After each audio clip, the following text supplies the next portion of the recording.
The difference between you and an earthworm, which is right here beneath you right now, is just that you can remember almost your entire life,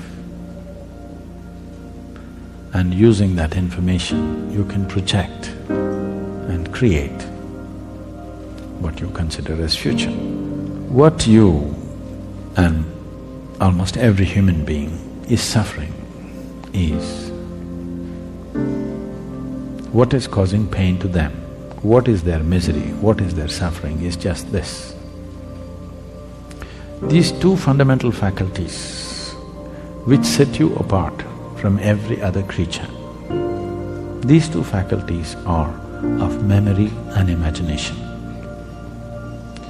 So when you say something from the past comes and grabs me and I suffer, past is not suffering. You cannot suffer the past because it does not exist. Nobody can suffer that which does not exist. What you're suffering is your faculty of memory. What happened 10 years ago, you can suffer. What may happen day after tomorrow, you can already suffer. This does not mean that you're suffering an yesterday or a tomorrow, that's out of question. What you're suffering is your memory and your imagination. If we take away half your brain, I think you'll do quite fine. What you're asking for is an evolutionary downgrade. If I made you at least a monkey, if not an earthworm, you would be quite happy, kitch, kitch, kitch, kitch, kitch, kitch. Today you got the mango. Yesterday what happened? You're not bothered. So essentially you are asking for an evolutionary downgrade. Tell me how much we need to turn you back, accordingly that much of your brain will have removed. We have doctors in ashram, you know. If we downgrade you in an evolutionary scale, you can't remember what happened yesterday, you have no bother about tomorrow, because you can't imagine what is tomorrow, maybe you will be quite peaceful and happy. But what's the point? You have definitely removed a problem, but you have removed all possibilities. That's a crime. Isn't it a crime? You took away all possibilities. That's a crime, isn't it? So, this is all human beings are suffering. They're suffering their memory, they're suffering their imagination, nothing else. You heard the ghost story? You must have. Yes. So don't fight with your own ghosts, because they're your ghosts, at least enjoy the horror movie. These all ghosts made up in your mind, at least learn to enjoy them. When you remember something melancholic, feel like a Shakespeare, that you're writing a tragic drama, enjoy it. We've enjoyed Shakespeare, haven't we? Not everything is good about it, nothing good happened to anybody there.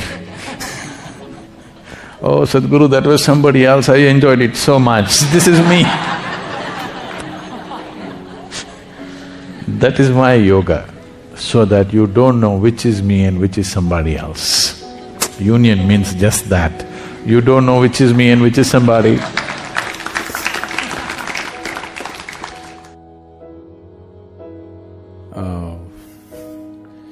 What is the goal of human life?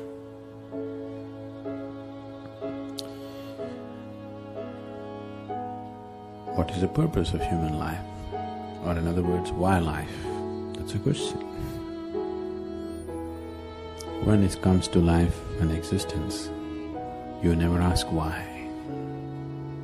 When it comes to fundamental existence, you never ask why. Because if you ask why, then I have to tell you a story. When I say a story, even if it's a real story, real story,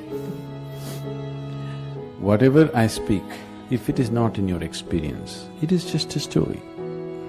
The only option that you have is either you believe me or you disbelieve me.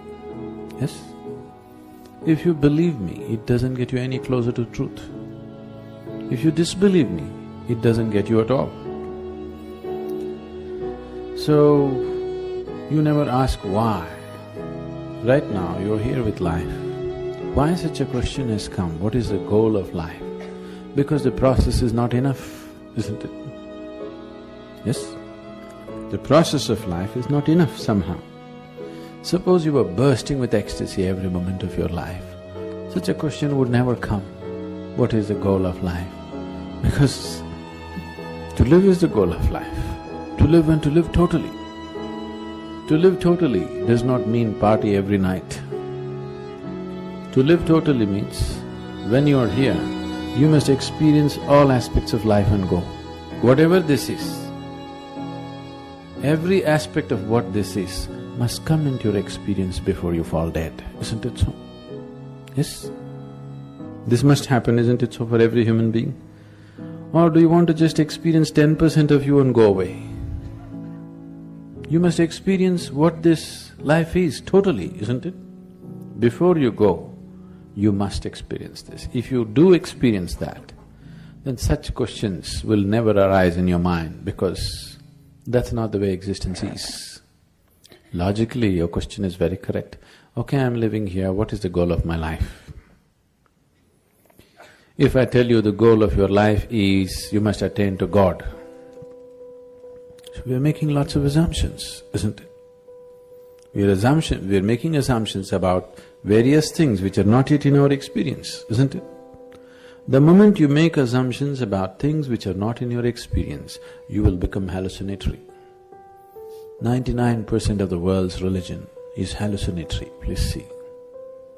Because you're assuming things that are not in your experience and working with that which you have assumed. The moment you give power to things that you have assumed, your mind will just fly off into all types of imagination and it'll be more real than real. So your imagination can be more real than real, isn't it so? You go and sit in a cinema, it is just two-dimensional, just play of light and sound. But its impact is much more than the life itself, isn't it so? Yes? You went and sat in IMAX theater? Its impact is bigger than life, isn't it? But is it bigger than life? Do you think so? Is it really bigger than life? Not at all. It is just that imagination has such power. Imagination, thought, emotion, all these things are a way to pave the way. Now I have a thought, I want to go to New York. This paves the way. Once I say, I want to go to New York, now, okay, how to go, shall I buy the ticket, shall I walk it, what shall I do, shall I drive? It's paving the way. But if I sit here and go on thinking New York, I'll never make it. Thought is not a reality that takes you there. It only paves the way, it makes you willing, that's all. Yes? Thought and emotion only makes you willing, it's never the real thing. But once you start giving too much significance to your thought and emotion, it starts seeming like as if it's the real thing. More real than the real. What you're thinking in your head is more real than what's around you, isn't it so? Yes, that's the whole problem with life right now, that your thought and emotion has become a bigger reality than reality itself. Now, this is like, if you go probably in the countryside, there'll be… what do you call them? We call them handpost. What do you call them here? A handpost? What do you call it? Something… a marker? A signpost, okay. So, these are called handposts usually because they used to be made like hands at one time, like this it used to be. Have you seen them? Like this, it says this way to New York. So, you go and sit on this and you think you're in New York. That's not New York, isn't it? So, thought is only a signpost. It points you in the direction you want to go, but it never takes you there, it cannot take you there. But people who think it is taking them there have become hallucinatory in such a way that even reality cannot get them out. Even if you poke them with a knife, they will not know, they're somewhere else. Their thought and emotion is far more important than that. This is a scourge which has taken humanity such a big way, such a big way.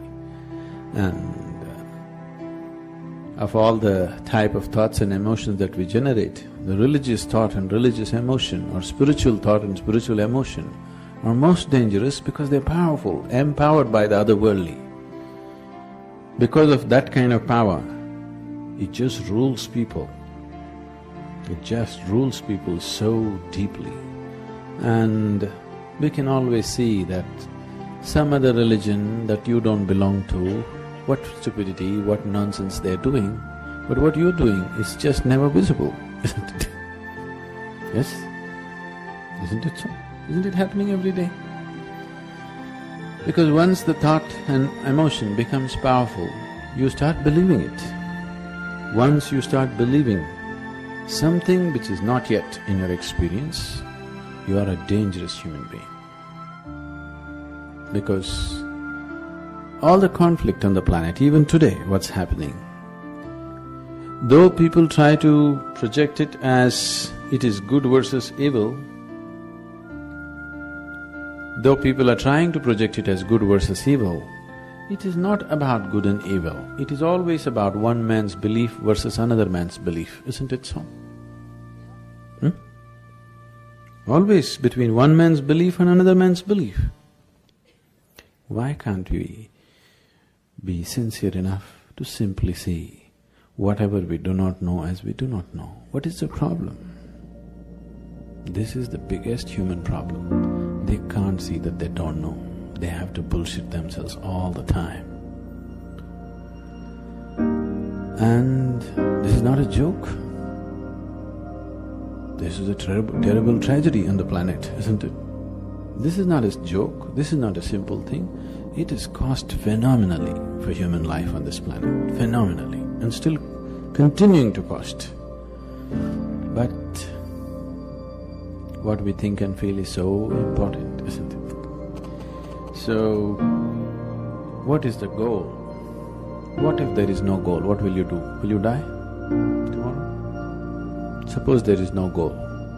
What to do? You want to die? Isn't it wonderful? There's nowhere to go. Yes? Isn't it really great? There's nowhere to go, you don't have to work your way to heaven, you can just live here happily. No, we are going to heaven. If you're so sure you're going to heaven, what are you waiting for?